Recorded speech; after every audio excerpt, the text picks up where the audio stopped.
Hi there, I'm Dianne Sjoberg. I had the great privilege and pleasure of working in gyms and music rooms through my whole career in education. I worked with children from age 3 right through high school, and also with adults at university and in workshop settings.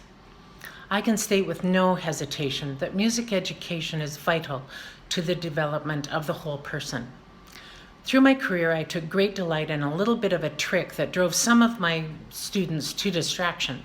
In the middle of a particularly successful choral phrase, or a really interesting melodic improvisation, or a particularly beautiful bit of grade 3 recorder playing, and yes, there were many of those moments, I would yell, "Whoa, stop!" And no matter how long I'd known the children, they would yell, "Why?" when they knew why. I would say, "Did you hear that? How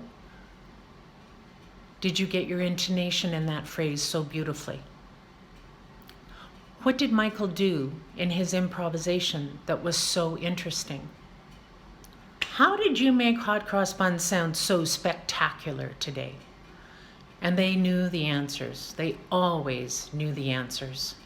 I would hear such astute responses as, "We breathed and supported our breath properly, and we were listening to each other." I think he did some passing tones when we moved from the 1 chord to the 7 chord.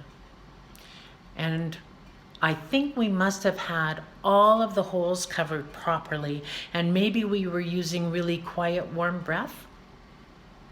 These children could recognize and articulate good technique.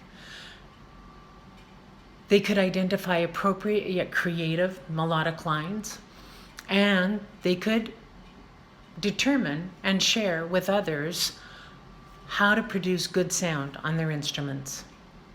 Imagine my surprise when we were in the middle of a rehearsal with Mrs. Windsor at the piano, right after I had conducted a beautiful 4-measure intake of breath. The same Michael yelled, "Whoa, stop!" My reaction was, "Michael, are you okay?" He said, "Oh, Mrs. Sjoberg, did you feel that? We breathed together and it felt really good." In what other discipline would students feel such community? Music educators get notes on their desk all the time. I'm going to share with you some of the messages from my students that they left for me. I never thought I'd be able to read music, but now I can.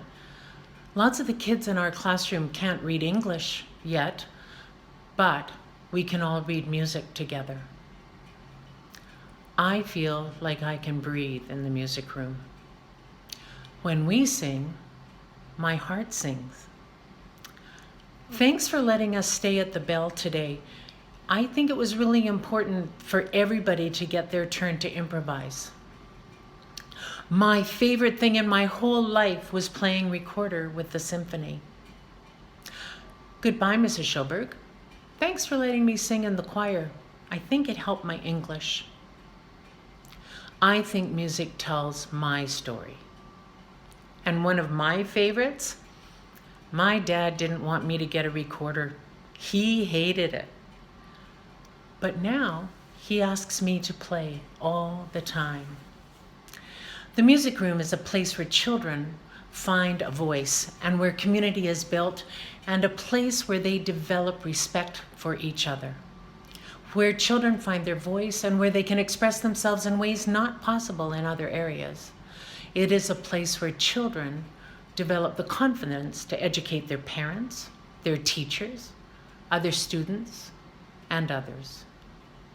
And it is a place where they experience the power of making beautiful music together.